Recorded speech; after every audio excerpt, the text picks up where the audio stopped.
last year of his contract, a cloud which hung over the entire season. Reisdorf made it clear he wanted Phil back, but in episode 1, Phil put the onus clearly on GM Jerry Krause, saying Krause told him he could win 82 in a row and still would not be back. That would have been a tough pull. Then there's the Scottie Pippen situation, the focus of the second episode, coming off a ruptured tendon in his foot.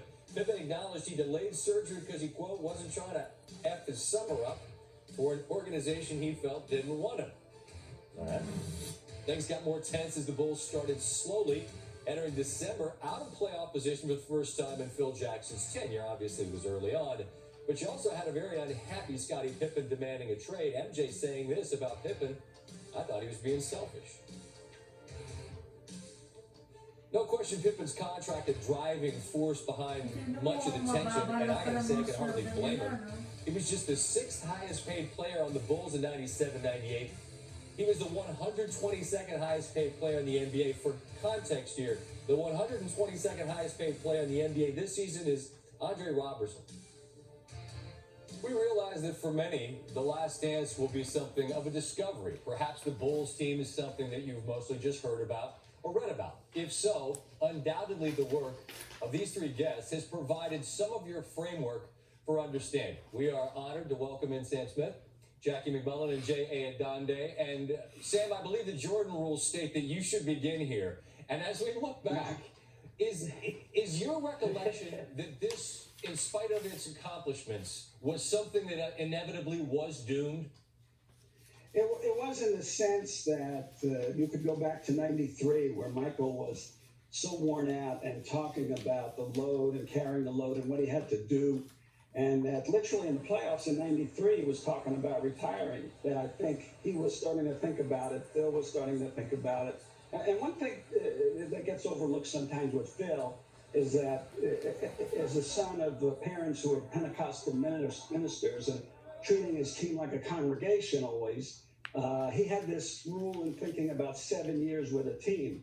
Now, he had gone over that because of the 95-96 season, but he was thinking that he needed a sabbatical and the team needed a sabbatical from his voice. So those forces were dynamic also. We see that it's difficult, and we saw it with the Warriors, how difficult it is to manage expectation and accomplishment and all this and that. And Jackie, as you go back to your recollections of even say 97, how kind of dysfunctional was it even in the midst of this? Scott, I'm telling you, I dropped in on the Bulls during the 97 playoffs. And they're playing the Washington Bullets, and I go to see Phil, and I'm asking, why is Tim Floyd around the team? And he said, well, Jerry Krause gets enamored with people. He was enamored with me once. So I go to the owner, Jerry Reisdorf, and I say, why is this happening? You guys are trying to win a championship. Why does your coach have something in his contract where you even negotiate with other teams while he's trying to win a championship? Phil was talking to the Memphis Grizzlies while he's in the playoffs. And then I go to Michael Jordan, and I say, it looks to me like Phil's going to be out of here. And Phil said, and Michael said to me, if he does, I'm going home with my family. Now think about it, Scott. They win in 97, and then they win again in 98, and that's what they're talking about. Just insane. J.A., if someone were to try to quantify how, in spite of the dysfunction, it works, I mean, obviously having Phil, having Michael, like that accounts for some of it. But as you recall just these teams and the mess that they're trying to manage, how does it all work? Well, one thing that I think we need to look at going back is the benefit of Michael Jordan taking that break to go off and play baseball and, missing the 93-94 season and not coming back until 1995. What I think that did was help solidify the relationship between Michael and Scottie Pippen. And Scottie had been one of the ones who I think was jealous of all the attention and all the glory that Michael Jordan got as they were getting their first 3 rings together. But then when Michael went away and Scottie had to bear the burden all by himself, and he saw how difficult that could be, I think he appreciated that. So when Michael came back, and Michael appreciated what Scottie did too, and I think wanted to help him. So when Michael came back, that relationship, which was the most key, I think was improved even previous, compared to their previous relationship from the 91 to 93 three-peat. So I think that was a key component, because you also had to deal with Dennis Rodman, who was liable to fly out of orbit at any given moment. Jackie, as folks watch this documentary, and I realize they will not have seen it through our eyes. They didn't live it the way those of us of a certain age have. I'm curious what you think they will think of how Krause was treated, and if they'll be surprised at just how much power Scottie Pippen had in the dynamic. I'm curious how you view those two components. Well, it's impossible Kasi yun to ang mga talk about comment the ng last mga dance tao. and not They mention will Jerry then, Krause. Jerry Mike Krause from made another the planet. infamous comment about organization winning championships, not players. And of course, Michael and Scottie were both so disrespectful to this man. But there were times when really I felt like Jerry deserved it. He just, he wanted to be one of the club, and it just wasn't going to be Scott. And so he decided Hindi to alam be yan more ng tough the mga club. younger And I go players, back to that 97 when I was talking to Jerry Reinsdorf about Phil's future, and he said, well, you know what? Phil thinks he's going to control things here. It's never going to happen.